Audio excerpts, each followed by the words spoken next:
Greetings and salutations. This is another episode of the Last Time We Spoke podcast. As always, like, share, subscribe, comment, rate on each and every platform that we will embark upon. As always, I am Steph. International Joe, Fifth Ward, Texas. It's Young Dula from that town, West Side though. We got Ken Most joining us again for this particular topic at hand. Ken Mo, please go ahead and introduce yourself, brother. You know, Ken Mo, if you want to call me, man, just I don't know what I would be.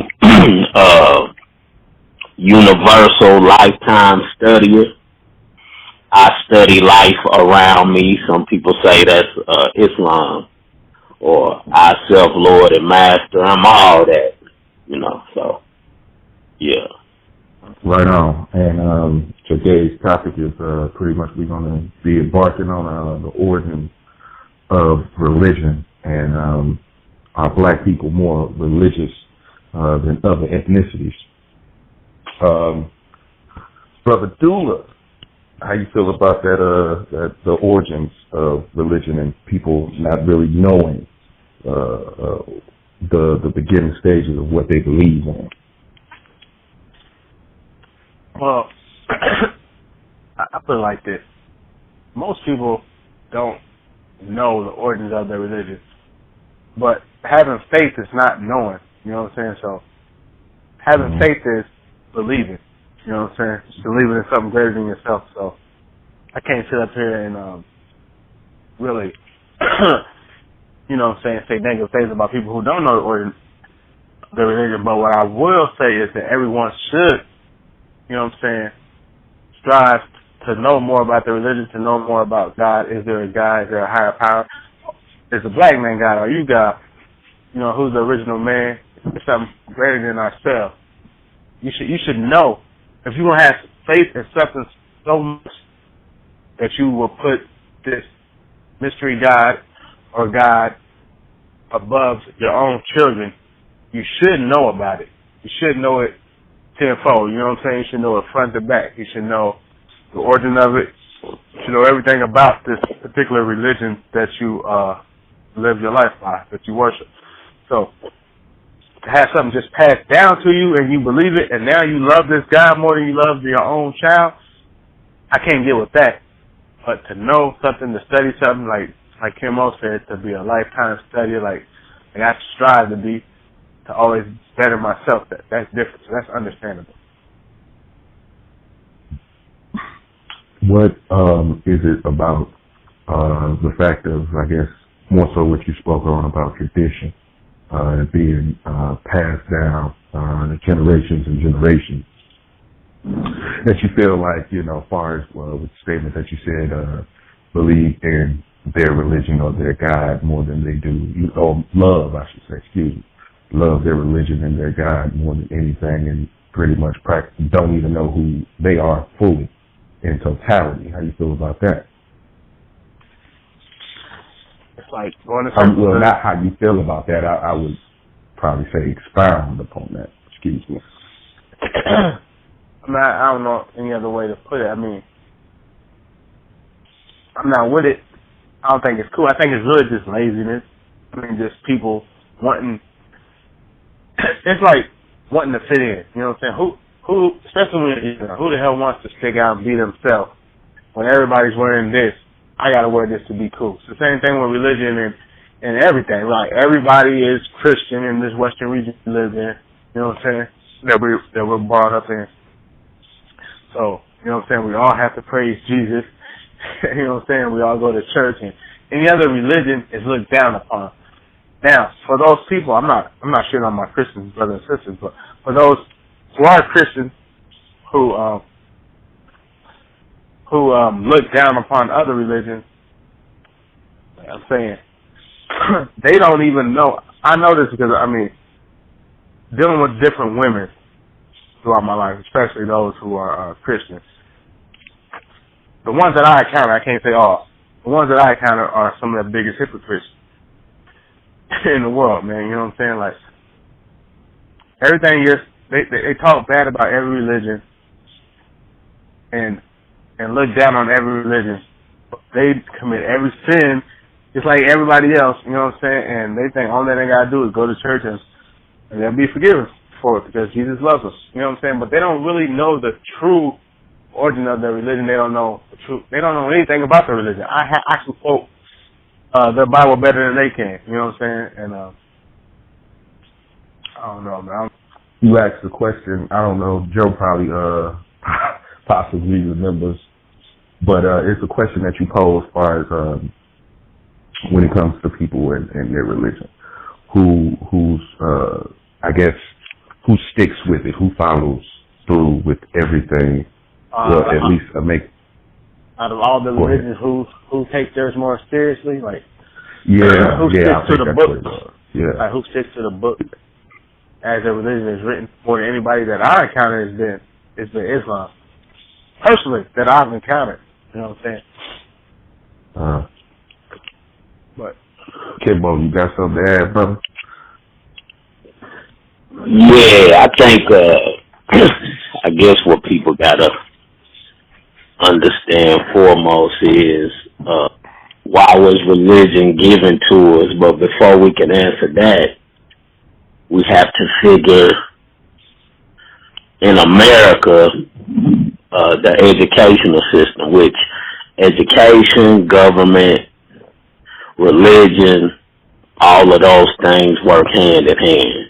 The military, entertainment, all of that works hand in hand. So in school, you have this thing called spelling.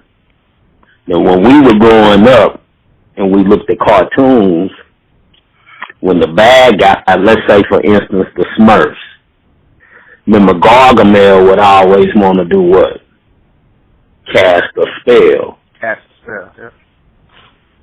Yeah, cast a spell. So we go to school, we have this thing called spelling. It's a spelling test. A spell casts something on you. So in school, we go through a thing called education, which is, I'm going to beat this in your head, beat this in your head, beat this in your head, memorization, memorization, memorization, memorization. That's all it is. So when we go to religion, we have to keep that in mind, spelling. You know what I'm saying? And you got to know that first and foremost, you got to break the word down. We got to start breaking the words down because words are to be spelled. They cast spells. You know what I'm saying? So to even say religion, you got to know that's Latin. Most English words have origins in Latin. Re and lagar. You know, re means return. You know what I'm saying? Lagar means to bind. So all that is return to bondage. That's all religion is. You know, most other groups practice religion more as a social thing. Black people study religion more from a historical standpoint, to sit back and give all their power to something else that they feel they'll see or experience when they die. And that was passed on to, during slavery. You know, we sleep right now, so it's easy to cast this spell on us as we're in our dream world right now. So black people are the most religious people, but religious in a ignorant way, so to speak. While we're praying for something that comes after we die, other ethnicities are building shit right here in the world now. While we sit and say, well, we'll get ours when we pass away, but nothing's coming when you pass away. It's just your energy will return back to the source. So that's kind of my take on it. Brother Joe, so you. Well, I think, me personally, I'm one of those many people that you hear about these days, the spiritual, not religious. And I guess my stance for this whole conversation is going to be the person who is against organized religion, against that, control system, against that, even though it might not be that to some people, control system, against that, as it was alluded to earlier, herd mentality, like from the outside looking in and from being, play on words, convert of somebody who's, believes in higher power, but believes the way we interpret that and we give back, respect to it is sometimes too far flung. And with there being, the second question being about, are we more religious than other ethnicities? It's like Ken just said, we give up a lot of power to whatever we deem is a power structure. Religious being the black church, regardless of your faith and your belief in religion. The black church is normally the center of the community in black communities in areas with high concentrations of black people. And with that, I know way too many people personally who spent their entire lives and who are in their the latter years who had no authority over anything in their lives. They were born during Jim Crow, grew up during the pre-civil rights era, and all they've been is subservient, so that makes some people comfortable. We don't have enough people who are willing to lead. Not saying everybody needs to be led, but when we feel like there's somebody who excels at one thing, we seem to make those people out to be something that they're not. Like we give that power to them, as was said earlier. Oh, you can write a book. You're good you're a good author. You're a leader now. You're a black leader. Oh, you're a good orator. You're a leader now. Like we're bred to be led, and always looking for a leader. When that whole "be the change" quote seems to apply here. Be the change and start from within yourself and all that shit. That's my 2 cents on it. I guess with mine, go through an echo chamber, I suppose. I am actually one of those people that don't really find organized religion, for me, as being a necessary thing. If, like Kendrick said, a return to bondage and all of that, because just to give you a brief background on my encounters with religion, I'm pretty sure it's something similar to a lot, if not most, black folks, especially being in the South. Everything, as Joe said, begins and ends at the black church, well, church in general.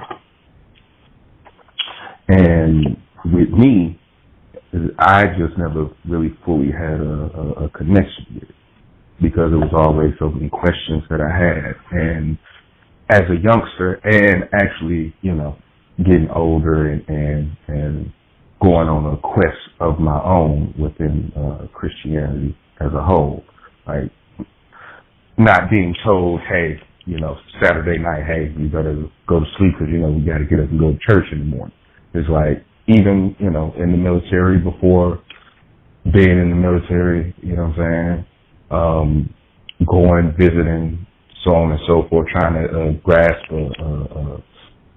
some type of connection. And it's like, it just was never there for me. That's the main reason why I personally never had a thorough connection with organized religion, and that's pretty much the reason why I, for lack of a better term, for the most part, turned my back on it. But I'm not one of those people that will condemn anybody for, whatever they feel makes them better.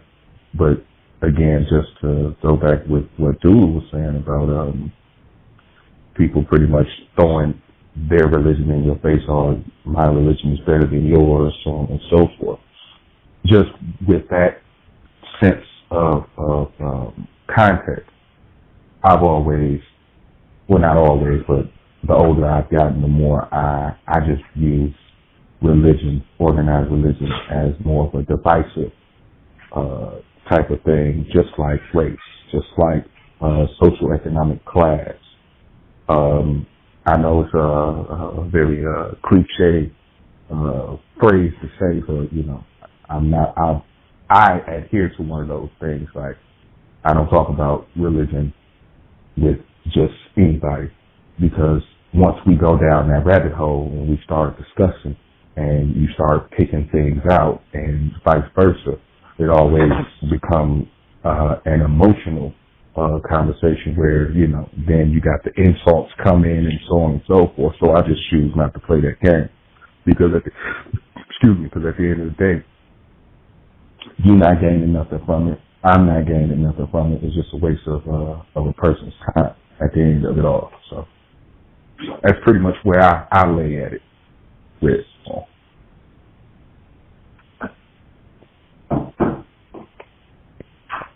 But with that being said, I don't know if anybody really hit on it hard as far as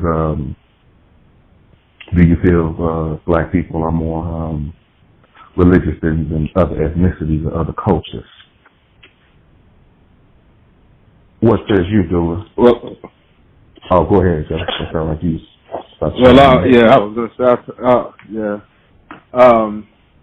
I mean, to add some, levity to it and offend some people off.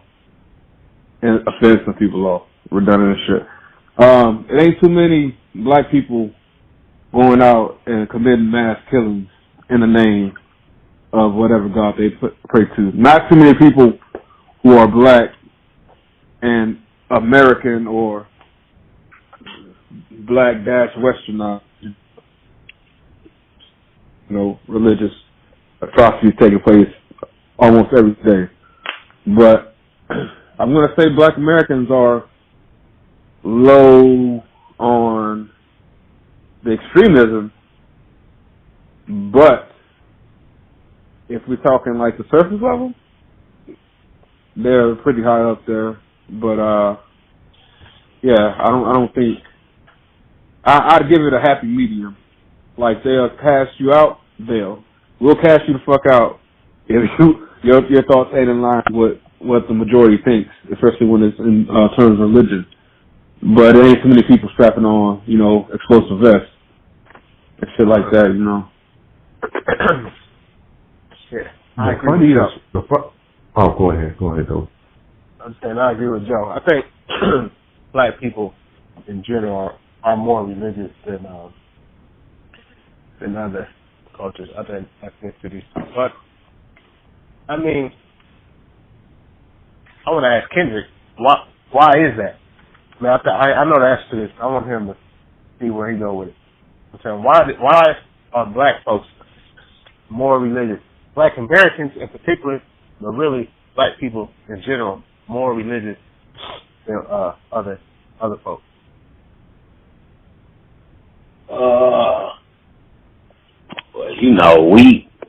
If you want to really, go back, man, black people came with the sun and the moon. Mm-hmm. So we had that connection to nature, so a lot of these other races, race has a beginning and an ending, and black people don't have a beginning and an ending. So we came with the creator, or whatever you want to call it, that God consciousness or that infinite spirit needed what would you call it? Needed a body, and it just so happened it's a black body, and I mean that's the alpha, and the omega. A lot of people, as far as black people, you have to understand we wasn't allowed to even read the Bible for like 200 to 300 years. So if a person kept something from you, if a person kept a diary from you all of your life and then one day said, here, I mean, wouldn't you kind of be suspicious of that? So what it is you have a race of people who invaded our homes and invaded our libraries and our temples, but when they did, no one was there to explain to them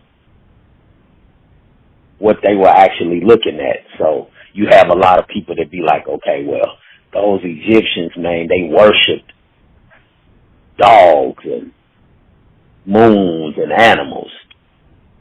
But the wise know, you know what I'm saying? The initiated know. It's just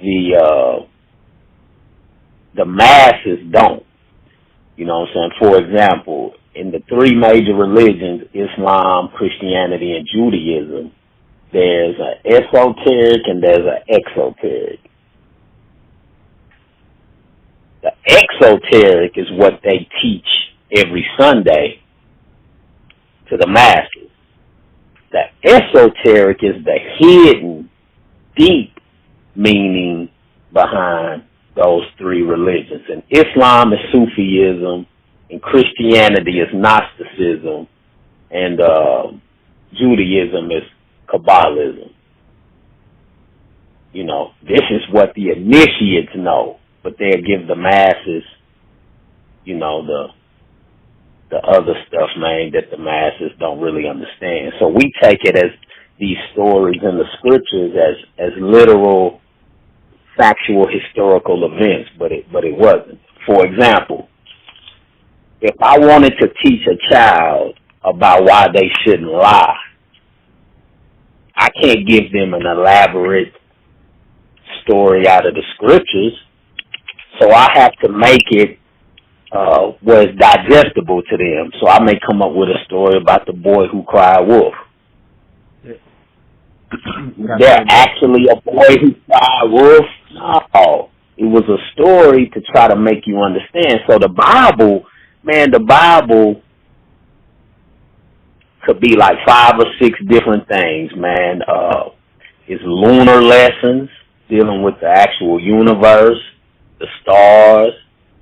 Then there's the law of attraction concepts in the whole Bible. That Jesus is dealing with nothing but the law of attraction, the laws of attraction, laws of the universe. But the masses don't know that and take it as just, you know, literal, is what you think, your mind, your brain, your subconscious, your conscious, and your superconscious. Your superconscious is your God mind, which people would say is your third eye. You know, the pineal gland. You know, the subconscious is what we have to, let me put it like this. A lot of people in the 30s, 40s, 50s, and 60s and 70s never understood why the most honorable Elijah Muhammad always said the black man is God, the black man is God. Repeat that, the black man is God, the black man is God, the black man is God. Or when you hear Muslims constantly say, As-salamu alaikum, As-salamu alaikum, As-salamu alaikum, it's because you want to retrain your subconscious mind. Because your subconscious mind has no filter. It has no feelings. You know what I'm saying? So if you put I'm God in your subconscious mind, through your conscious mind, you will act on it. So that's basically my take. But other races use religion. That's why other races don't prescribe to church like we do. You know, They're economically sound. In our church, the black church now drains from us more than anything. Mm-hmm. You know, other races use their religion and their churches for political advancement, for economic advancement, all of that.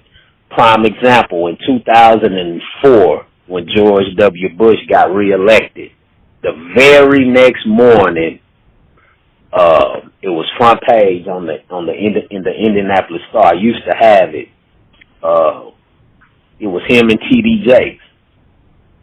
Now, why did he go get T.D. Jakes? Well, one of the first bills he passed in his second term was providing faith-based initiative money to the churches. And what that says is the government pays. That's why all of these mega churches have popped up all of a sudden. So the government pays these churches every year or however they do it, but in return, you can't speak on social issues. That's why the church now is non-existent. See, the devil plans, God plans, but the devil plans. You know, the black church was always at the forefront of anything we were going through in the community, but now that's non-existent because of the faith-based initiative money. That's why all of these mega churches are around now, and they strictly deal with economics, which we need, but it's more or less of a motivational speaker type thing. You know, you don't see them in the hoods, and the hoods are more tore down than ever. You don't see them standing up saying anything. And that's because of the faith-based initiative money that most of these churches have taken. So, it's a detriment. Better get this shit yourself, man. You know, if mama taught you right and wrong. You know. It's like you just said everything that I've been reading for the last couple months. Tie it together. When you start talking about as far as the law of attraction and the Bible and everything like that, how you tied it all together. Which I can't tie it together that way. Yeah, I know it. I've been here, but I couldn't put in those words like you. Yeah. Yeah, that's what all this shit is, man. Just the laws of attraction. You gotta watch what you say. Have to program into your mind. You gotta think. Yeah, subconscious. Yeah. Think before you talk. Yeah, because when you put it out there, like I heard DJ Quick say that about Tupac. Man, you always talking about dying and shit. You speaking to the universe, man. It's gonna let you get it. You know, sooner or later. Yeah, I guess, oh, go ahead, dude. No, that was it. Go ahead. I guess one question that I want to expound upon, I know Kendrick already hit it a lot, actually, as far as with religion being based upon, well, as far as with us, anyway, a way to keep us in bondage and brainwash, if you will, to a certain extent. What says you, brother Joe? I mean, it ain't too many ways I can diverge from that. Because first and foremost, that's in line with my thinking. But I'll try to take it a little bit further, concentrate on a little bit more. And that's just as he said and alluded to. We, as in black people, I wouldn't call myself as part of that. But black people who attend churches, who are Christian in faith. It was one of the first ways historically that a black man could have power was under the quote unquote master's tutelage, being a preacher. You know what I'm saying? Just like he said, they weren't allowed to read the Bible, so it was interpreted. They were interpreting what they were being fed, and what that was exalting the fair-skinned people whose thumb they were under. You know what I'm saying?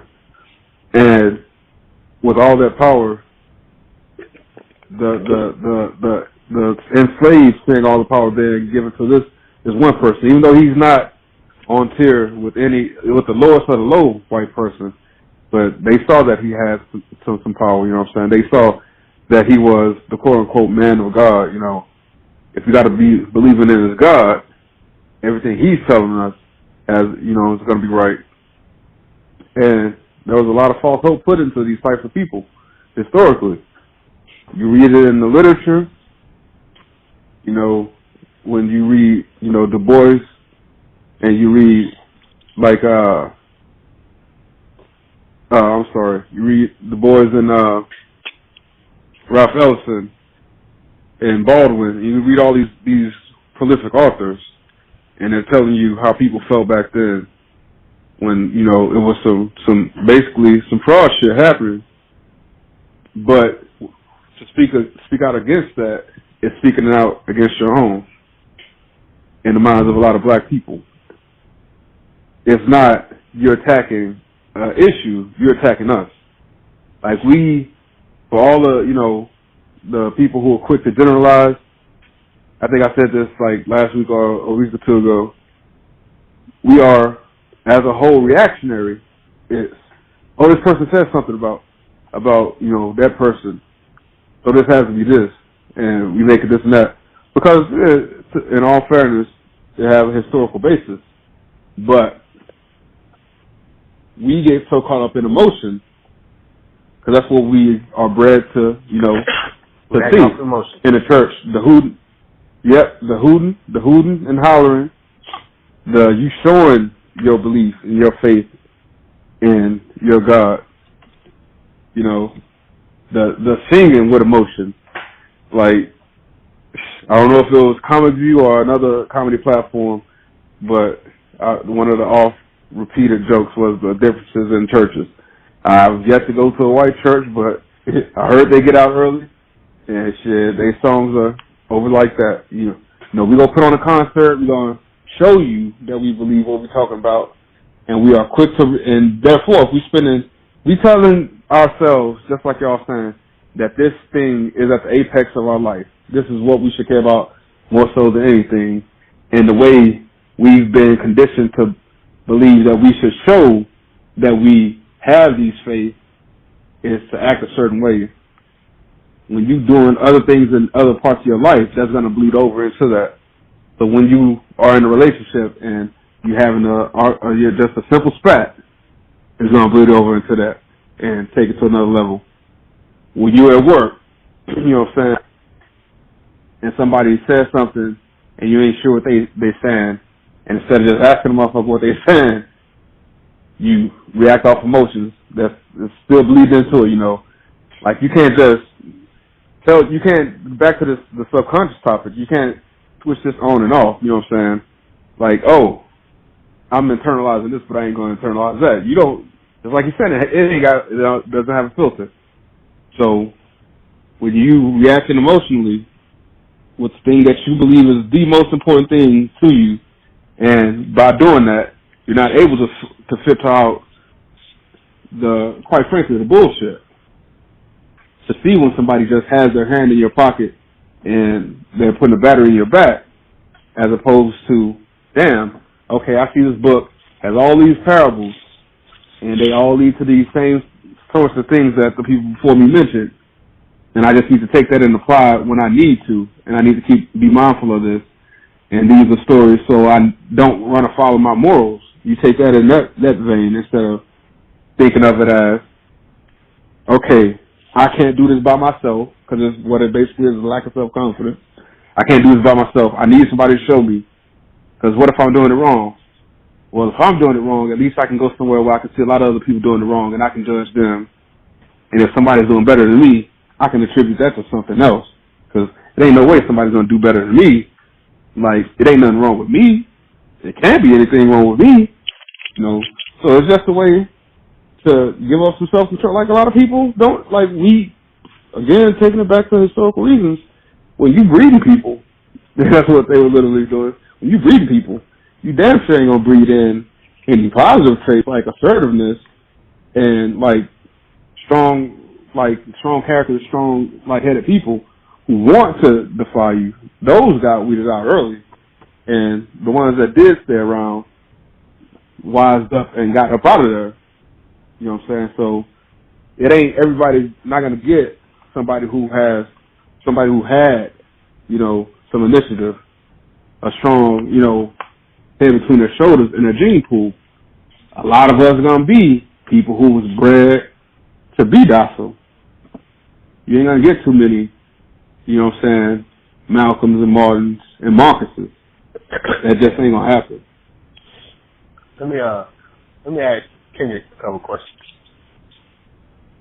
Kim Monk. Yeah. Speak to us a little bit. Drop some game about, what our beliefs was, our spirituality was, our religion was, etc. When we, for those of us in America who came across the Atlantic, before we got here, before we was enslaved here. I know we can go deeper than that and say we was here originally, but for those of us who made that trip across the Atlantic over here, who was our God then? Who did we pray to then? What was our spirituality like then? From what you read and studied. What I studied was we were always in one with nature, with the universe. Yeah, we as we began to fall more and more, we began to kind of form religions to remind us, but over when we finally crossed over, I think it was used more or less as a bondage weapon. So first thing you do, my understanding, the first thing we would do when we got up was, give praise and thanks to the universe. Whether we call it Netaru, over time, the names change, but it's all the same. In every era and time, we always had a Jesus story, which like the 16 crucified saviors. Every era had the Jesus story because it was a concept more than it was an actual person. But to answer the question, the universe, we kind of just gave thanks and praise to the universe. Ain't no more different than if everything was wiped off the planet right now, and 1,000 years from now, some species came and dug up artifacts and found a Dodge Durango and looked at the logo and was like, well, them people must have worshipped this animal. Or the same way you find an old Washington Wizard jersey and be like, so the Wizards, or a bull on a Chicago Bull jersey. You know what I'm saying? It's logos and the symbols symbolizing something. That's what they did. You know what I'm saying? So another question for the people who everything we see now is a replica of what our bloodline or our ancestors did back then. Nothing's new up under the sun. Nothing. You said we weren't allowed to read the Bible, right? Right. But then a lot of people say slaves were given the Bible. You know what I'm saying? And Christianity was forced upon them. You know what I'm saying? So for those people who might be confused, could you kind of straighten that out or touch up on that a little bit? Because I know slaves wasn't allowed to read and things like that, but a lot of things that I read over the years says that slaves were given Bibles and Christianity was forced on them. You know what I'm saying? They had to break them of their old beliefs, their old religion. what you just touched upon as far as, you know, the earth, Mother Earth. I believe that when they were given the Bible, it's after they actually went in and did what they, you know, wanted to do with it. But it just so happened that they were so ignorant to what they were reading and looking at, they left some things, you know. But I think, like I said, the Master Masons or the Freemasons are the ones that know. You know, they know. It's just the masses don't. I think those ignorant ass, hillbilly, redneck crackers with overalls on, with shotguns, riding around pickup trucks with Confederate flags, they don't know. They just as ignorant as our people. It's the ones with the suits, you know, that are third degree and 33rd degree Master Masons. Them are the ones. Them are the doctors, the lawyers, you know, the real estate investors, the bankers. Those are the ones that know, you know, why they held the Bible back. I remember Steve Coakley gave a story. He said he was in I think a Masonic temple, and said that they walked around, and one of the white men kind of gave them a tour of the temple, and he said they came upon like a statue or artifact of a black hand coming down out of the sky, and of a white man on his knees looking up, holding his hands out to the black hand. And when Steve Coakley asked the tour guide, well, what is this? He didn't want to answer, but when he finally answered, he said, well, we believe and we know that the black man is God. And he said, well, damn, well, why do y'all treat us like this? And he said the white man just dismissed that and walked off. So. Brother Coakley stay exposing some shit. Yeah. And the good thing about Steve Coakley, see, a lot of the names that we know now that are commonplace, Steve Coakley was actually the one who would go to Masonic meetings and temples and steal the roll call. You know what I'm saying? He would go in there and swipe shit. You know what I'm saying? And then go do his independent research and find out who these people were. You know. So religion, at this point, religion is a big distraction. Oh, it always has been. It always has been. Shit, it ain't no coincidence and it ain't no secret that religion has tended to go hand in hand. Well, obviously, this is a obvious, you know, reason that a lot of people put faith into religion. No pun intended. It is the power, but for also, as people have been touching on here, economic reasons. The Crusades is the most famous example of that. It's Crusades and slavery. Shit, they don't care about people being quote unquote savages and whatever. But they sent these missionaries over there, yet and still, to get this land, you know, to convert these people. Because what better way with a few amount of people to go and take over vast swaths of land than to get most of them thinking under a certain ideology. And they done that time and time again all over the world. Shit, they done it to themselves. So I guess with me, as far as with Christianity, I've always had this thing with people where they, you know, pretty much try to slander and demean other religions, and then as soon as you mention, you know, KKK, all of the various different hate groups, all of them operate under the guise of Christianity. right? But every day on your on media outlets, for lack of a better term, religiously shows different religious groups that are different hate groups, I should say, that operate under the guise of a different religion, and you're supposed to hate that religion, so on and so forth, blah blah blah, XYZ.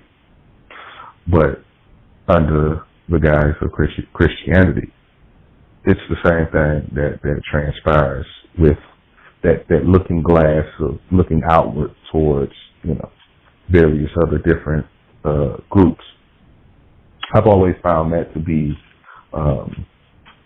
contradictory, hypocritical, all of those things. But then, like when you see 4 black men like ourselves or whatever, and I've seen this with my own eyes. Matter of fact, coincidentally in California of all places, and it was like peace God and all of that, speaking that lingo, and these white people was just looking like it was a mix. What I gathered from it was a mixed response, as far as with the body language, facial expression, excuse me, so on and so forth. And it was one of confusion. The more dominant ones that I saw, one of confusion and terror. And I remember that simply because it kind of made me think about it, like they just sitting up here, just having a conversation, so on and so forth. And the one thing that you focused in upon is how they greeted themselves. You know what I'm saying? They didn't say, hey, buddy, hey, guy, hey, pal. You know what I'm saying? Peace, God. You know what I'm saying? And when you have that conversation, you know what I'm saying, as far as intertwining different religions and within Christianity, there's a song, It's the God in Me. I think it's, who the hell sings that song? It was 2 sisters. I don't call their name at this particular point, but they say it's the God in me. Yeah, Mary, there you go. Mary and Mary. It's the God in me, it's the God in me. But then when you see 2, you know what I'm saying, black men, that song, at least here, still is played like somewhat regularly, especially on Sunday. But when you see 2 black men, greet themselves as gods, that's a problem, because, don't get me wrong, when they can't take cloth or anything like that, they look like the regular Joe Schmo. You know what I'm saying? And I don't mean that in a disrespectful way at all. Just look like the average black human being.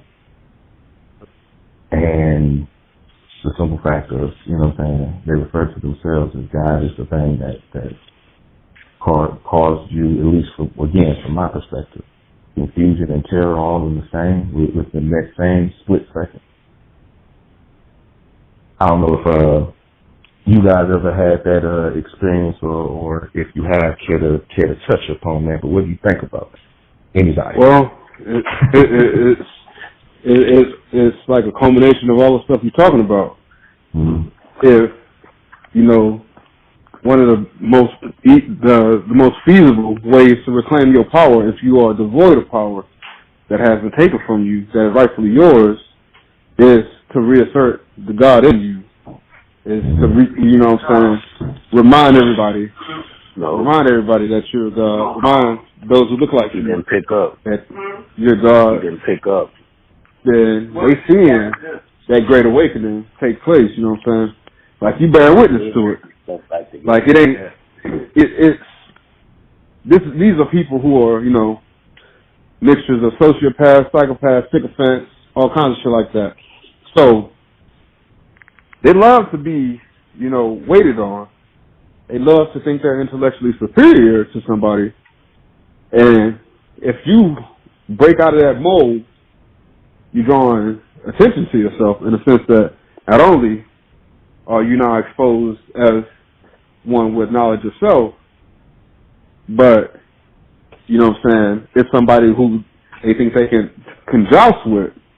It's also somebody that they know, back to what you're alluding to, that they know is not of the mind frame where anything that they're told is going to be, accepted as fact, or is not of the mind frame of, what I'm saying, I praise white Jesus or whatever other God or other deity that I was, conditioned to praise. Like, conditioned. I'm recognizing the God of myself and people who look like me, and I'm doing away with the religion that you cast on me. You know what I'm saying? So, shit, that's like, shit, if you got a dog in your house right now, and you can train this motherfucker to sit, stand, roll over, sleep and shit, and that motherfucker's doing everything you want. And at the parties, you getting many claps for this shit. And then one day you, walking around the house, you hear that motherfucker say, you know what? The next time my master asks me to do some shit, I'm gonna bite the shit out of that motherfucker. Or I just ain't gonna do that. You hear that motherfucker talking. You hear that motherfucker talking, and you see that motherfucker doing some shit that, like, damn, I know I ain't teach that motherfucker that shit. Like, it's just gonna make you pause and realize, well, shit, I better be a better trainer, master, you know what I'm saying? Or I better get ready to put this motherfucker down. Yeah. But the joke is what he's describing is like a slave mentality. Like you said, you've been trained to think that. You've been taught to think that way. You can take that into account with everything in our culture. People that I'm gonna speak on black folks that we know from where we from the hood, for lack of a better word, or just who we grew up around. Period, not just from the hood, but it's a slave mentality. You know what I'm saying? Because it's like, why are you? It's almost like being looked down upon for using your brain. It's being looked down upon for saying why. But why is it this way? But why should I worship this God? But why should I dress like this? Why should, you know what I'm saying? Like, anything you do different than what everybody else do, they're going to laugh at you, they're going to say you crazy, they're going to get mad at you, they're going to say, something negative about you. Well, the only thing you're doing is trying to better yourself, you're trying to educate yourself, you're trying to learn, you're saying, okay, well, in the Bible it says this, or in the Quran it says this. I don't want to make it seem like I'm picking on Christianity.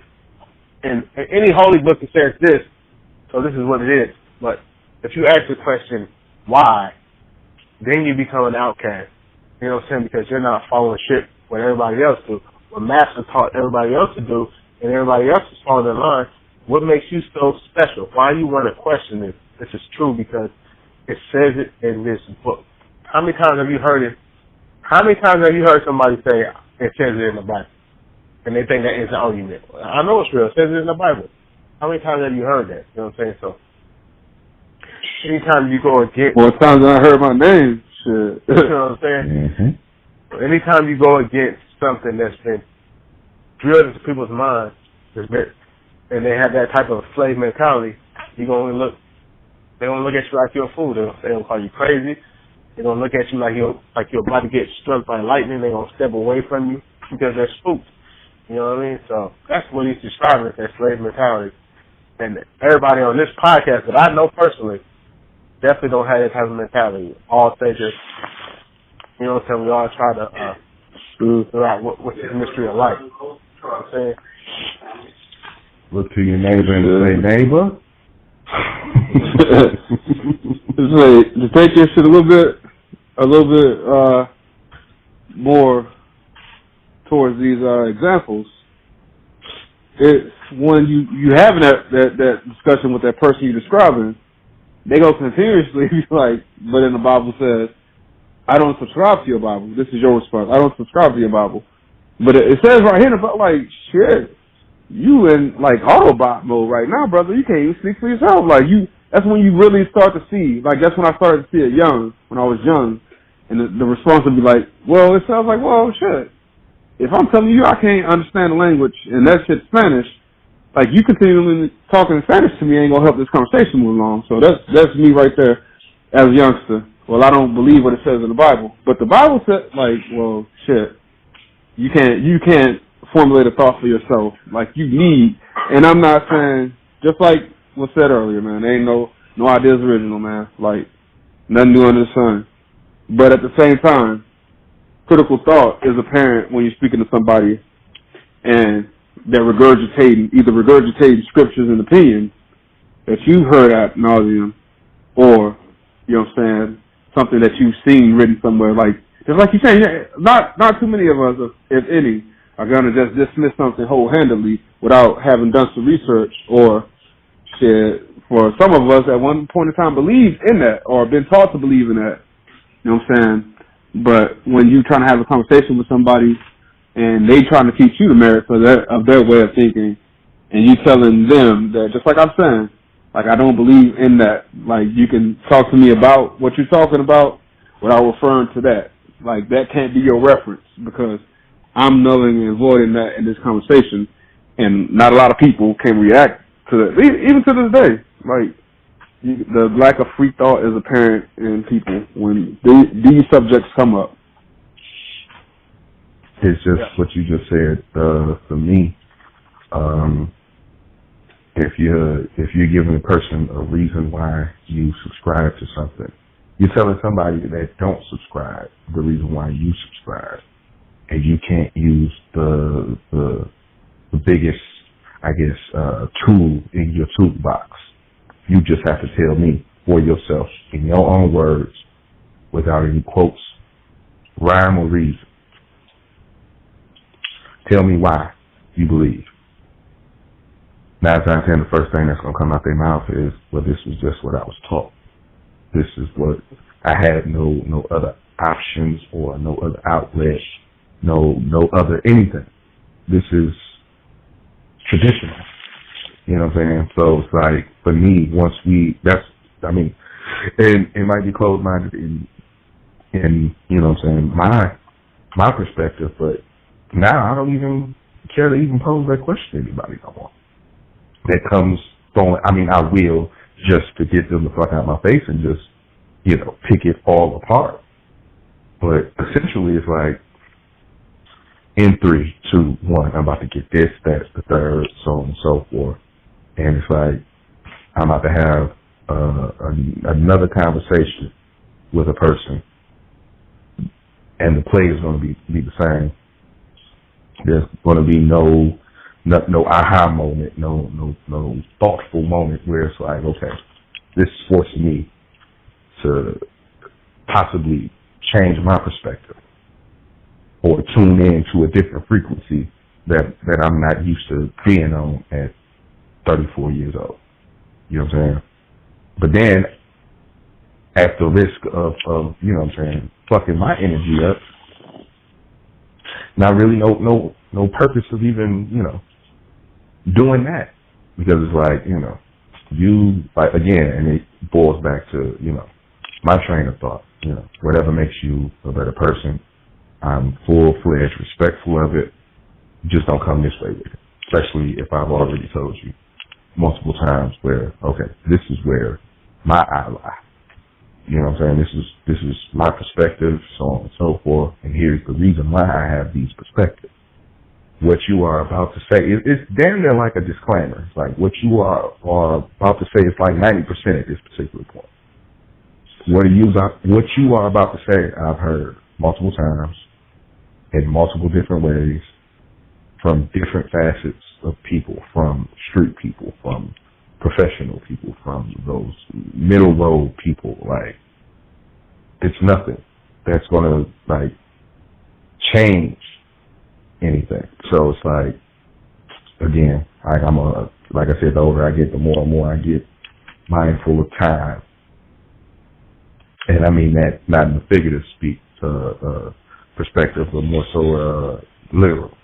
Where it's like, I'm not finna waste my energy, my moments, my time on this, especially when I have so many precious ones left.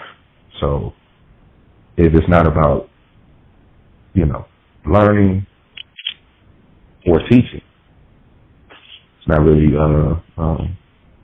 not on my radar, for lack of better words. What I would pose to you is something that I think we all hit on about when you ask the question why you looked at as outcast, more than likely you become ostracized. What is your perspective, your viewpoint on that? About, those that don't adhere to a organized religion, and when they pose these questions, instead of meeting it head on, it's, oh, nigga, you crazy. You know what I'm saying?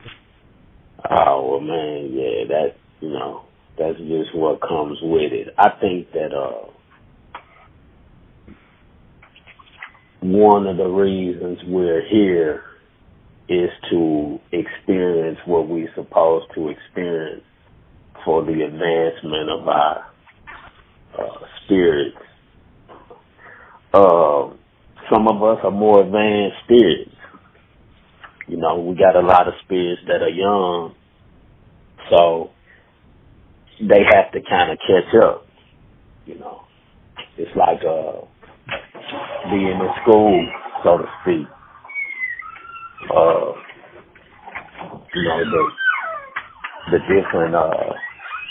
The different grades, like being in school.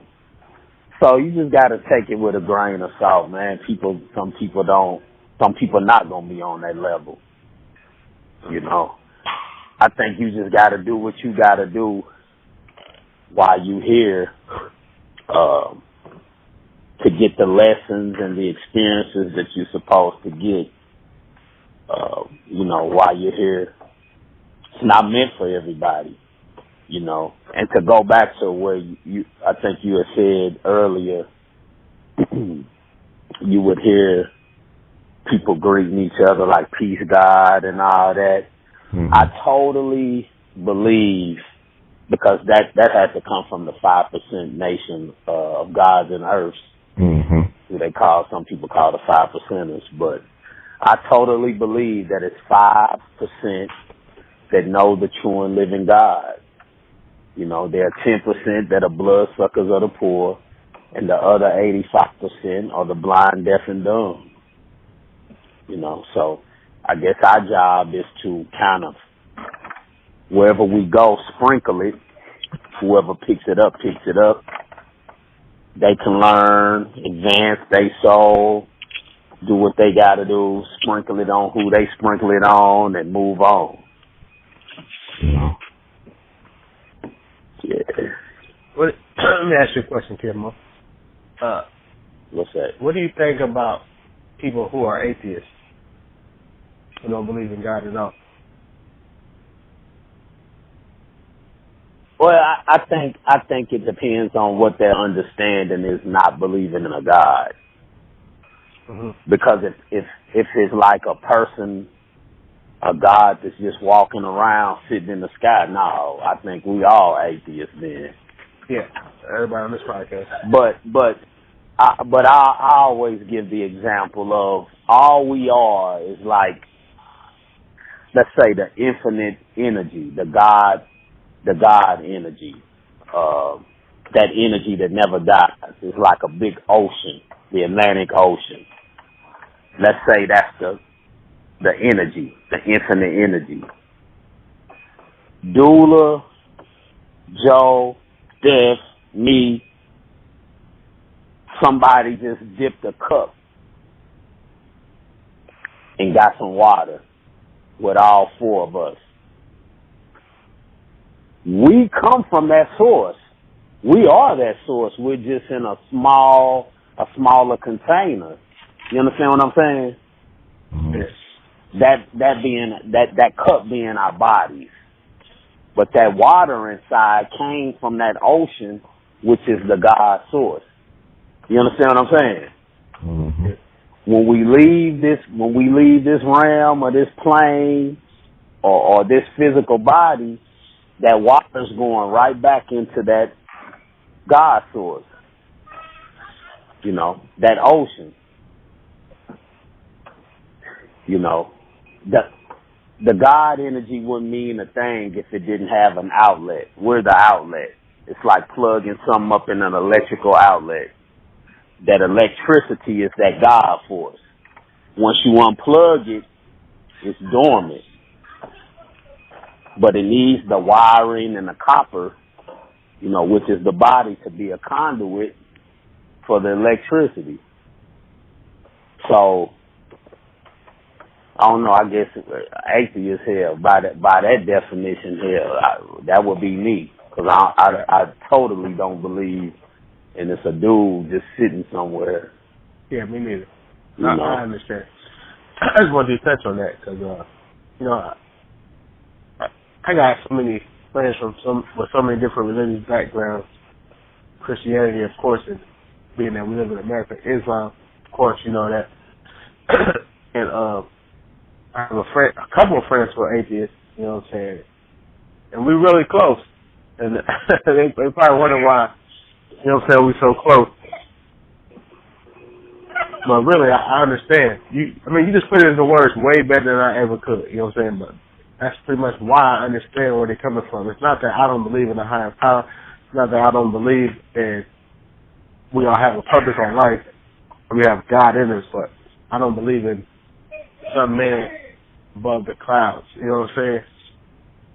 Sitting above the clouds. We all are the higher power. We all are the higher power. It's just we figuring out how to operate it. You know what I'm saying? That's the trick. We don't know how to operate it. Let me ask you this, Timo. As far as those that say organized religion adds structure and balance and to a certain extent not looking at yourself being, I guess, submissive to the point where there's something greater than you. What's your viewpoint on that, as far as organized religion giving people structure? Hey, some people need it. Mm-hmm. Some people, may have came from the type of family where, alcohol ran the household. Mom and daddy may not have been there. That type of life, or any type of life that, could kind of mess you up. So a lot of people need it, man. It helps them, so to speak. Now those type of people, I always say the same thing. My sister needed it. I clap for it. You know what I'm saying? But you can't come around me thinking that you telling me something. I don't down it and I don't debate with them or argue with them, but that's what you needed. You know what I'm saying? Like in a point in time, when I started to learn, the nation kind of kicked me off. That's what I needed. You know what I'm saying? Some people, it could be different things, but so that's why I don't down it, because at one point I think we were all kind of dead a little bit. Mm-hmm. And, it could have been a religion that sparked us. In my case, and most of the dudes that I was around, hip-hop led us to the nation, or the 5%ers, or, a Noble Drew Ali, or the Moore Science Temple. That was the power of hip-hop in the late 80s, early 90s. So now I don't know what the hell gonna do it, but yeah, I don't know what the next wave is, but I don't know. Yeah, they crush. That's why whatever platform it is, mm-hmm. you got to get in, do what you gonna do before they come in and destroy. Like right now, I don't know if y'all are kind of familiar with how they're going around taking a lot of people's YouTube channels down. Yeah. That's why you could never get too comfortable with doing that. You knew it was going to be a matter of time. just like it was a matter of time in hip-hop, just like it was a matter of time in the 60s when the church was at the forefront. You know what I'm saying? But us being gods, man, we like that rose that comes up in through that concrete. We always stick our head in and find another way. So, look, I mean, you touched on they it. took Willie D's channel down, man. They took Willie D's channel down, man. They doing a witch hunt. It's a witch hunt. You touched on it earlier, just a minute ago, about your origins on being awakened, for lack of a better term. How did that go? How did you get to where you are now? As far as like your knowledge, studying, or whatever. Exactly. Yeah. Man, where would I start? I don't know, man. I just always been receptive and a studier. I had uncles that I would sit around and listen to, and I would hear them talk about Malcolm. And one time I had an uncle who was in the Navy, and I can remember him coming home, and we were sitting in his room in my grandma's house in Tennessee, and he was teasing his wife at that time. And he was saying, hey, when I come home, we're going to get married and we're going to be Muslims. You know, we ain't going to do that old church thing. And she was, no, he ain't. I ain't about to do that. And he was talking about Malcolm X, and he was saying Malcolm did way more than Martin Luther King. Now, that's the first time I had ever heard of a Malcolm. Malcolm, who you talking about did more than Martin Luther King? That put something in my brain. I can remember probably not too long after that, I had to be like 5 years old, but I can remember my grandmother standing up in her room looking at a 60 Minutes special on Malcolm X. And I'm like, damn, that's the same dude Jeff was talking about. So all of these things were in my brain as I started to get older and recall, a lot of these incidents. I can remember getting back when the Jet magazine, when they used to send them in the mail, and seeing an article on Emmett Till. And that messed me up for months. And I kept that magazine, and I would look at it every now and then. So just being around older people, man, it's so essential, man. It's so important to have older people around you. You know what I'm saying? Because they have the traditions. You know what I'm saying? And I think those things sparked it off, man. And then, hearing Public Enemy and Lakim Shabazz and Paris, Poor Righteous Teachers and Brand Nubians, and then that kind of pushed me into the mosque a little bit. And then from there, man, it was just,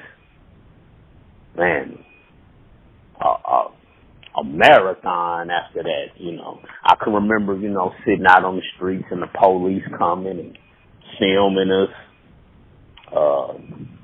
teachers snatching books and running, and, man, it's crazy, boy. I done seen it all.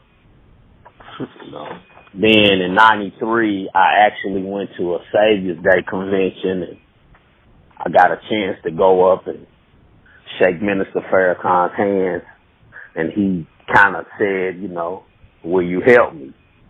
So after that, it was on, That kind of kept me going for a while. So.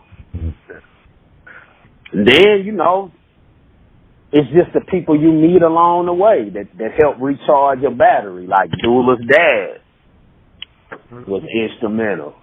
Just different people. You talking about our energy, you know what I'm saying? And just, we talking about energy and things like that, right? Right. Now I'm going to go somewhere else. What do you think the purpose of life is? For us to experience what we supposed to and need to experience,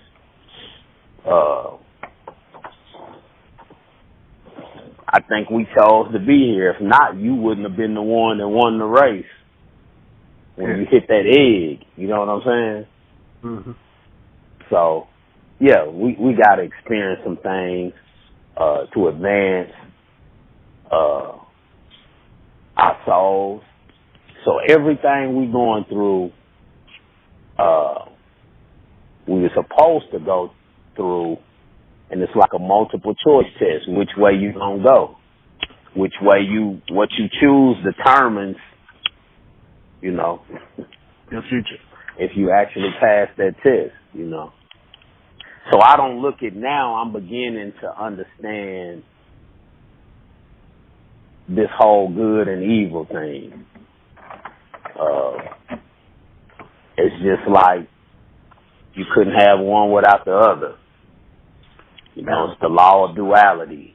Man, you speak on everything I've been reading lately. Yeah. Yep. Yeah.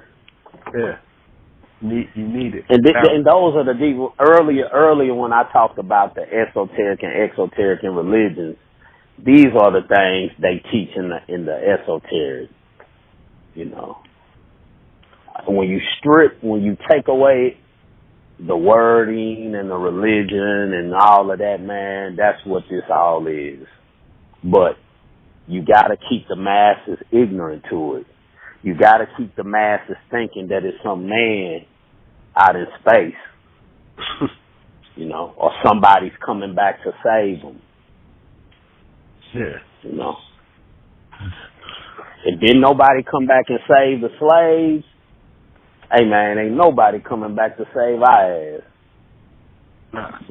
And you know how hard they prayed and hoped and wished and, you know.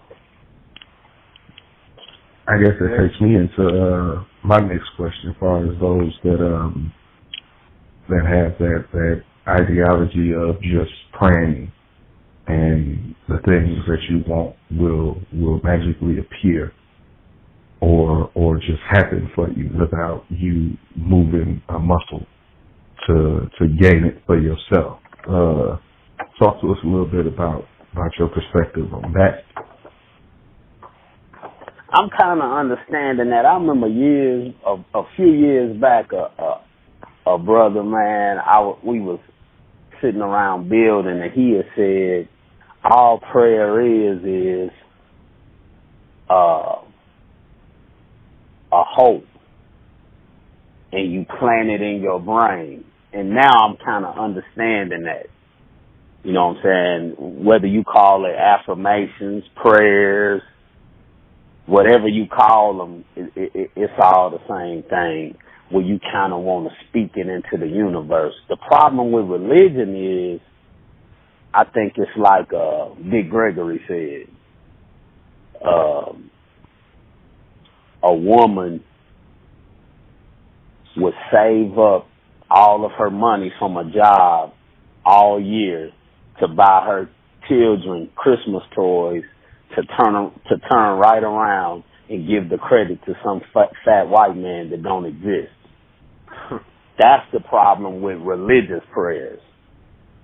You know what I'm saying? You're not affirming it for yourself. You giving that power and that energy to something that don't exist and calling on something that don't exist besides yourself. So that's why it's always important to say I am. It say that in the scriptures, I am that I am. Be,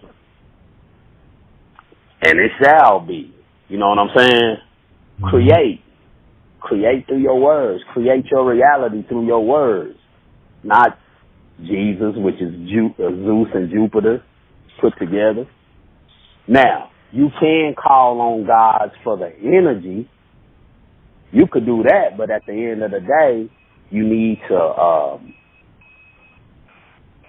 call on the names for an opening, a pathway. Call on the God who, whatever you call on, know who you calling on. Call on your ancestors for guidance and assistance. Stamp it, bring it all together, and put it out in the universe. But at the end of the day, it's you. Mm-hmm. You know what I'm saying? It's you. You know, you sitting and praying from a mind of lack. You know, when you it's just knowing the origins, man. You know, a lot of people like to get on their knees and fold their hands. Well, no. The slaves had to do that because they were hiding when they were praying. You know what I'm saying? I don't think you should go into any affirmation or prayer, man, like a slave, like you lacking, like you begging. You go into it like a God. You do your affirmations and you talk and you pray like you mean it, like you talking to your friends. Mm-hmm. You know, but religion did that. Oh, God, you know, please. And nah, man. Talk like it's already there. Yeah. So basically you believe in not having that structure of prayer where you have to sit a certain way, as far as with slaves, on your knees, and pretty much more so. Go ahead.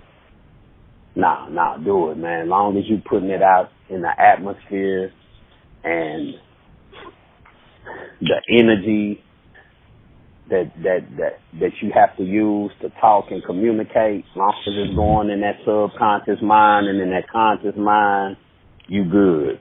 Right.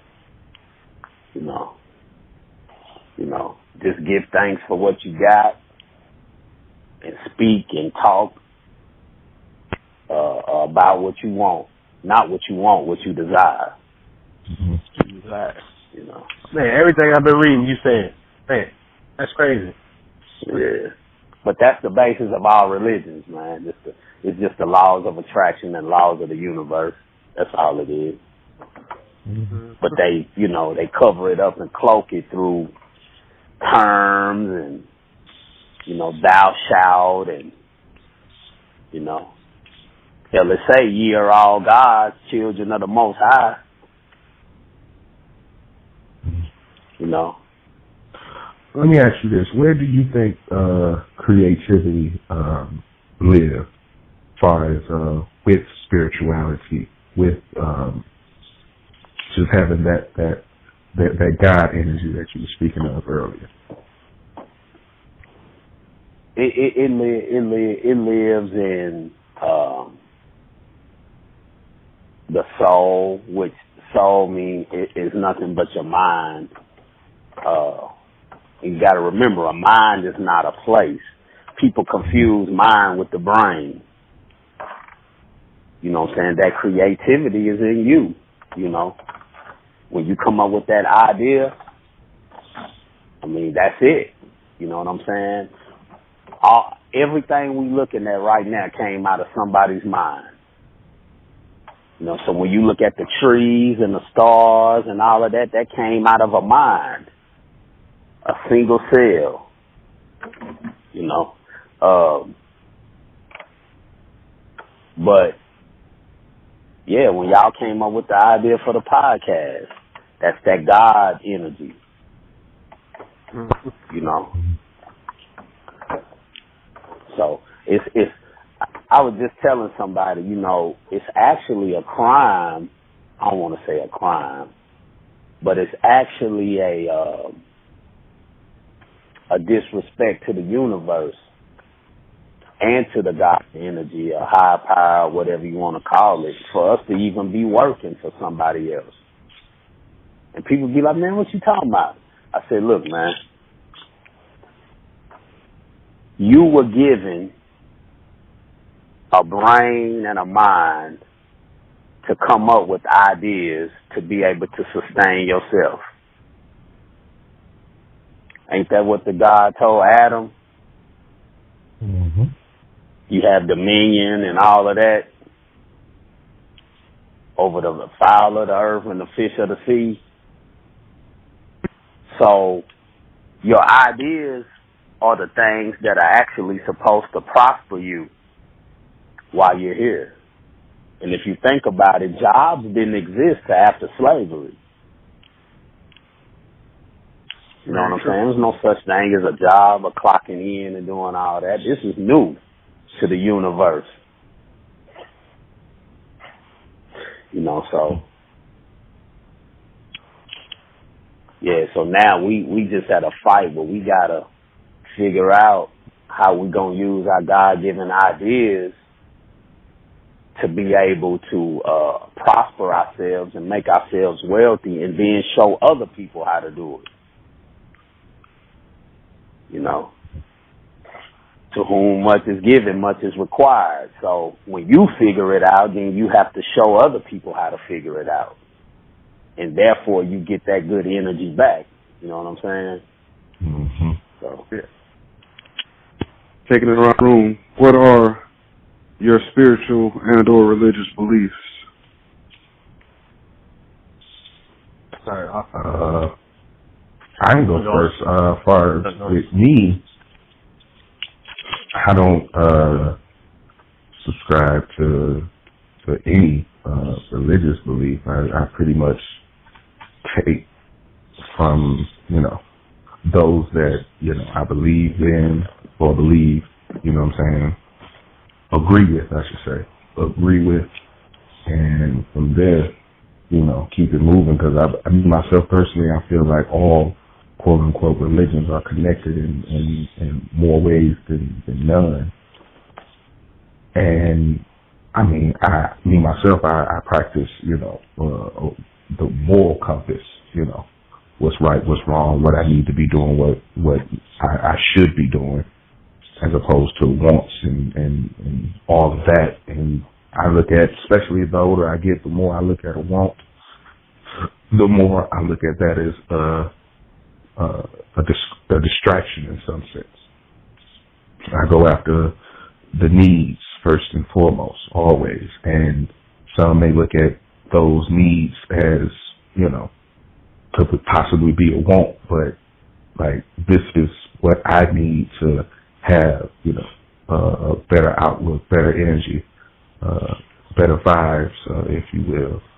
So far as a particular name, like I believe I'm trying to be one with it all, as opposed to just one particular thing, because, like I said, I think again all of them are connected in some facet anyway. So that's my output. I go. Me, I believe in. I don't believe in religion. You know what I mean? I know my father was Muslim, and I have affinity for Islam. You know what I mean? And some of my greatest teachers are Muslims, but I just believe in the universe, man. You know what I'm saying? And I don't believe in any disrespecting people's beliefs. You know what I mean? You can believe that the tree outside my house is God. I mean, that's on you. That's cool. I'm gonna respect your beliefs, but for me, I believe in, you know what I'm saying, you get out what you put in. I believe in fun. I believe in, you know what I'm saying, positive thinking, and creating your own reality. You know what I'm saying, and being appreciative and grateful for the things that you get, and it comes back to you. I also believe that it's always about balance. So it's not always going to be, it's not always going to be great. It's not always going to be sunny. And, you know what I'm saying? So I believe in the universe, man. I believe in just doing the right thing. I mean, when you do something wrong, you feel that it's wrong. I want to ask you a question on that too. What you just said. What's that? Do you feel like, with what you prescribe to, do you feel like it's easier to affirm and constantly affirm, or is it more effective when you affirm something and forget about it? You know, still no affirm for something. Yeah, you can't dwell on it. You can't keep thinking about it. You got to forget about it. You got to let it go. Yep. It comes to you because when I do dwell on it, it don't happen. Yeah. Yeah. You got to let it go. You got to let it go. It's almost like it's not even a thought in your mind. Times? So how many times should you do it? It depends on what you're trying to create, what you're trying to manifest. You know what I mean? Like say you wanted to be a multi-millionaire. Well, so that's something big. You know what I'm saying? So for that, I would say that you have to know that it's not going to happen ideally on your time, but it's going to happen. But you have to believe that it's going to happen. You can't trick yourself into believing. A lot of people say that you keep telling yourself this and keep telling yourself that, and that is good. I mean, it ain't going to hurt you. But what I'm saying, like, if you truly, truly believe it, you know it's going to happen. And then when it happens, you know what I'm saying, you're not even going to even notice it. You know what I'm saying? As far as I remember how many times, I don't know. You can do vision boards. I do it daily. To affirm something that big, should you do something that big every day and leave the little stuff to doing it once and forgetting about it? That makes sense. But you know what? I'm not a multi-millionaire. You know what I'm saying? So, you know what I'm saying? That's not something that I try to manifest as of yet. I want to be successful. I just didn't put a number on it. And that's something that I'm doing wrong because from my readings, I have to be more specific. And it goes back to what you said earlier. Be blunt. Be specific. Like, talk like you talking to your homeboy. You know what I'm saying? Like you said, you're God. You got to talk like that. You can't talk like, well, please, God, may I please have this, and I need this for my family. No. Talk like you know what I'm saying, like you're God. You don't have to say you better do this, but you talk like, hey, this is what I need. This is not what I need. Don't use the word need. This is what I desire. You know what I'm saying? And talk like that. Yeah. That's right. And little things are easy. In Theology of Time, I heard the Honorable Elijah Muhammad said that it was one day he was like, man, you know what? I got all these teachings from Master Farad Muhammad talking about I'm God. He said, I want to test it. And he said he thought of something that he wanted, and he said he totally forgot about it. And it happened. And I'm like, for the most part with me, that's how it usually happens. You know what I'm saying? I kind of go hard like, damn, man, and totally forget about it. And, prime example is this, and I know y'all all can bear witness to this. Everybody on the phone can bear witness to this. Back when I first moved to Indianapolis, it was a female named Janae Edwards. And when I saw her, man, I didn't know anybody in this city for the most part. And I had went to summer school the first year I moved here. And I saw her, man, and totally fell in love. Now, I used to sit there and look at her like, damn, I desire that. Okay, let's fast forward. It didn't happen in the timing that I wanted, but let's fast forward to 2013. I got her. So, was that what I put out? And that's happened to me millions of times, especially in relationships with women. It may not have happened then, but it eventually happened. Has that happened to y'all? All the time, man. Mm-hmm. But I put all my attention towards it at first. I wanted it so bad, I desired it so bad. And then I just forget about it. But you forget about it. I just like, man, whatever. It's going to happen. And I don't think, here, think about it. Remember we went to that wedding, Steph and Joe, and I had just hit them for 10 racks. That's what I did. I put my time into it. And man, I was just watching football, not even thinking about stats and nothing. Chilling, checking my FanDuel, put up 10 racks. Boom. put my desires put all my study into it, forgot about it, woke up 2 days later, first place in the scouts for first place for another one.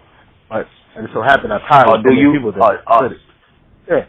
Or Dula, do you look at it like life events make you forget about it? You kind of forget about it through life? I really don't know. I get busy with something else. It's not like I'm making a conscious effort to forget about it. It's just, just busy with something else, and then you just forget about it. I don't tell myself to forget about it. I mean, I have tried that before. It don't work. You know what I'm saying? Like, but when I just forget about it, like it's not there no more after I done put the work in, it always happens. It always happens, man. So, yeah, like I wrote a list out like a year and a half ago of goals, and I don't know where that list went, man. It's like it disappeared. But from what I can remember from the list, I did everything. I threw a concert. I bought a house. Yeah. I invested. I met people that I wrote on the list. It all happened. Now, the thing that I learned from that was being specific, because I love the house I got, but maybe it could have been something far greater if I would have been specific, like, okay, I want this many rooms. You understand what I'm saying? Yeah. I want a champagne-colored Mercedes-Benz, you know. So. Yeah. Hey, Kimo, remember when when I was going through it at the worst, right before I joined the Navy, I called you. I live over there on Boulevard with Mustafa. Remember that? Right. About that little breezy, I was like, this and that. Remember that shit? But anyway, so I sat in that back room, and I wrote down everything that I wanted.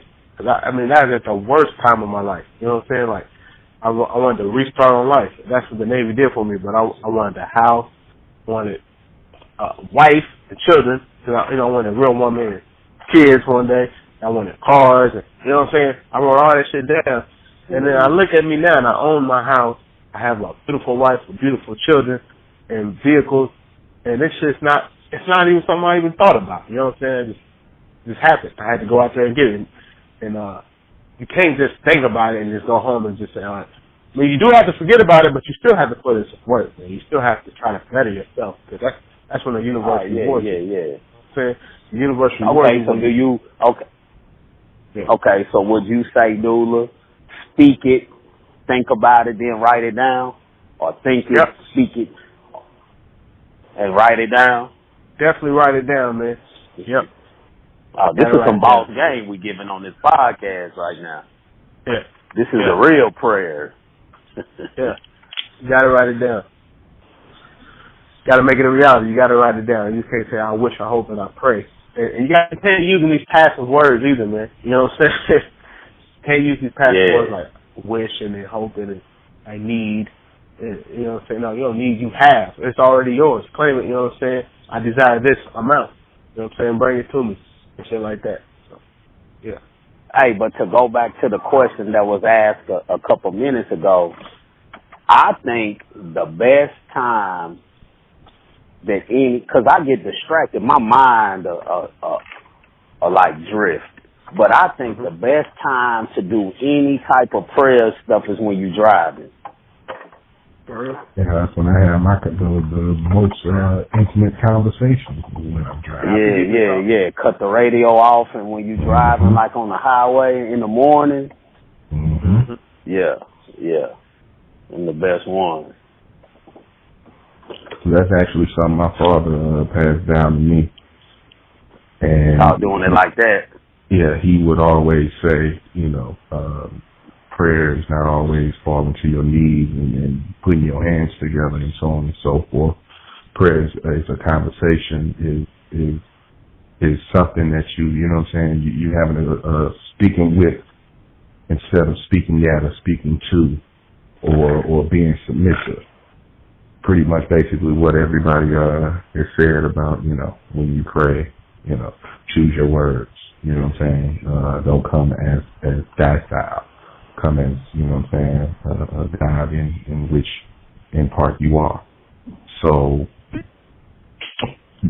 far as, you know, having that prayer or that conversation, however you deem to acknowledge it, always. Like I said before, I have some of the best conversations, some of the best prayers in the car by myself with the radio off and just going, just like how we sitting here having a conversation, not just going. You know what I'm saying? Busted. So, maybe y'all can elaborate on this too. My understanding is when you do these things and have these conversations, these affirmations, these prayers, these meditations, you want to put it in your subconscious because your subconscious is kind of like a mirror. Mm-hmm. You know, whatever you put in that is what you will get back. Is that y'all's understanding? Yep. Mm-hmm. I mean, that's what it sounds like to me. Basically, y'all spoke about it until the subconscious grasped it, and then that's what the drive was. You know what I'm saying? Like, you didn't know what was happening, but by talking about it, you primed yourself to go out there and work for this. You know what I'm saying? You didn't just say, I desire this, and it happened. It was like, no, you desire this, you spoke it and you wrote it down. Your subconscious grasped that and started driving and made sure you got to where you was trying to get to. So you could think about, like, the day-to-day shit. You didn't have tunnel vision. Yeah.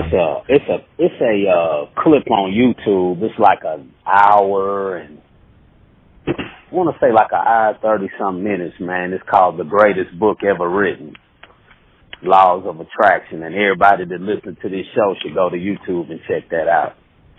It kind of expands on some of the things that we're talking about as far as the laws of attraction.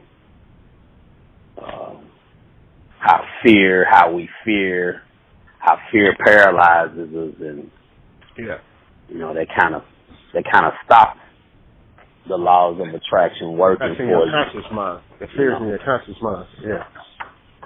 Yeah. That conscious mind be rationalizing. They do. It's like, well, think about it. Like, come on. Yeah, but sometimes it do feel like it just happens. I put in the work already, but I just sometimes do feel like it just, boom, happens. You know what I'm saying? Like, damn, that was easy. You know what I'm saying? And, you know, you speaking on fear, I mean, just for, you know, my sake, I know with me, especially younger, that fear consumed me. And constant conversations I've had with Dula and Joe, you know, together and separately, it's like, you know, you can't let that fear out, especially Dula. It's like you survivor's remorse, letting that fear, you know what I'm saying, consume you to the point of like you looking at it all from a negative aspect. And now what if this happens and you change for the better? You know what I'm saying? You looking at change as a possible turn. But why would you want to be the same person that you were 5 years ago?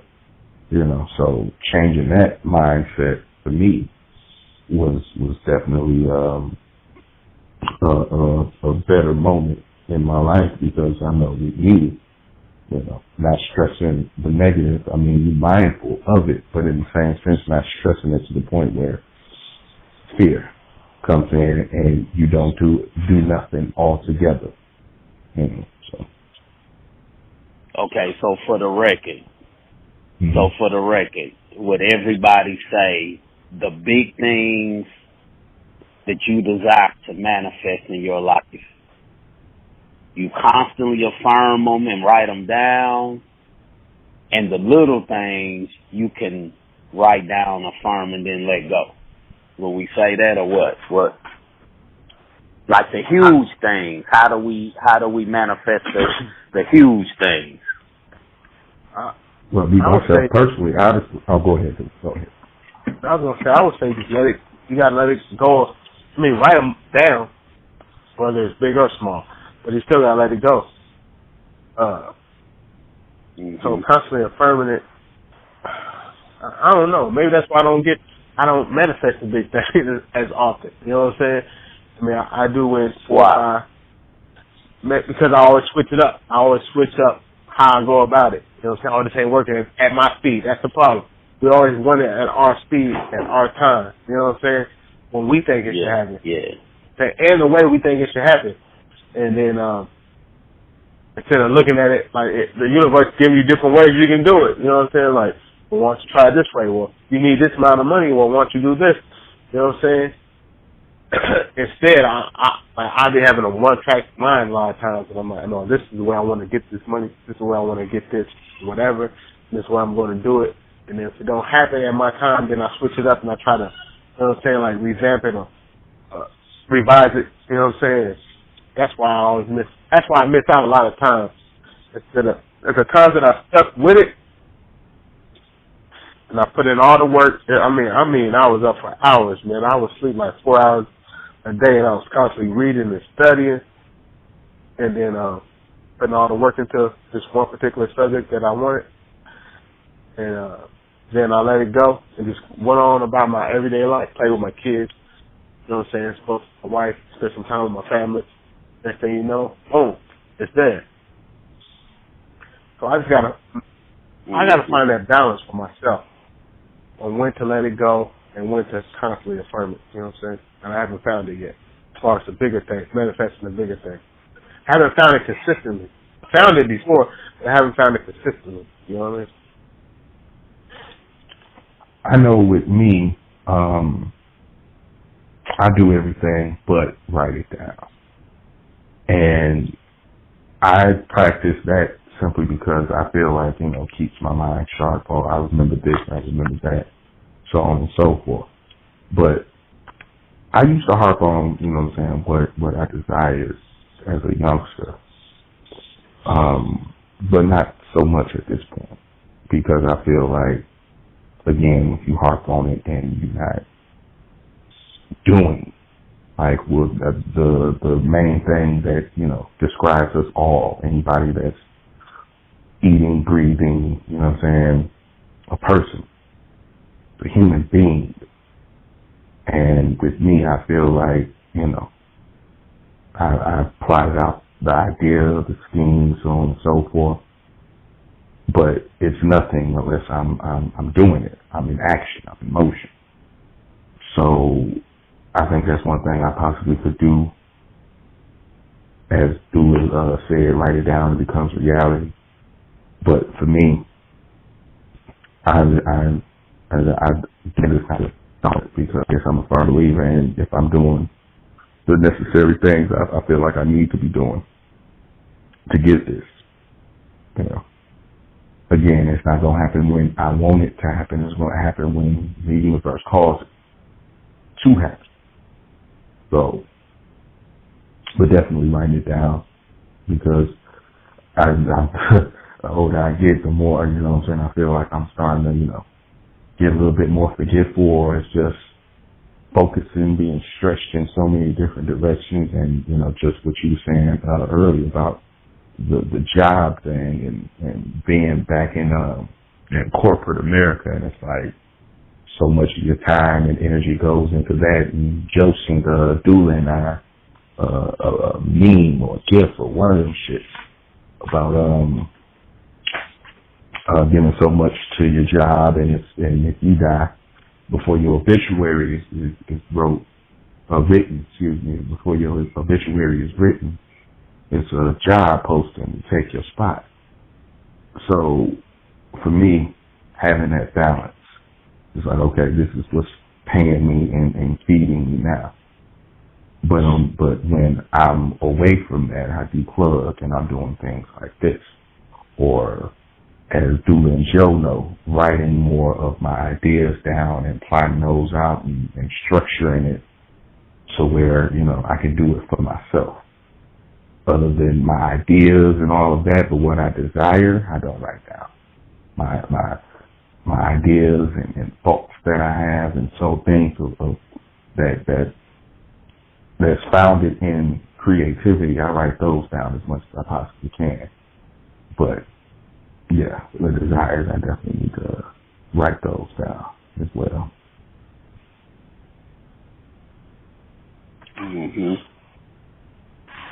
But the jump? I don't write too much of anything down, man. I got planners and organizers and journals and all that shit, but I don't be writing shit down, man.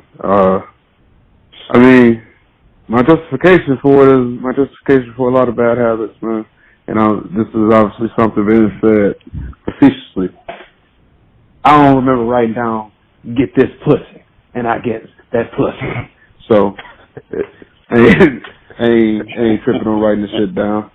Shit's still happening for me, you know what I'm saying? I didn't write down, you know what I'm saying? All this other awesome shit that happened. I think, as Brother Steph started off saying, like, whatever is your way of memorizing and manifesting anything, then that's your way. Like, if you gotta write it down for it to happen, then you gotta write it down. If that shit's happening and you ain't writing it down, then you ain't losing out on nothing. So, yeah, gotta make it happen regardless if you write it down or not. Yeah. Mm-hmm. You gotta put it out there, huh? Yeah, put it out there and be running that route so you can get up under it and catch it. You know what I'm saying? Shit. Somebody else out there that we all, well, not we all, but some of us seem to have a consensus.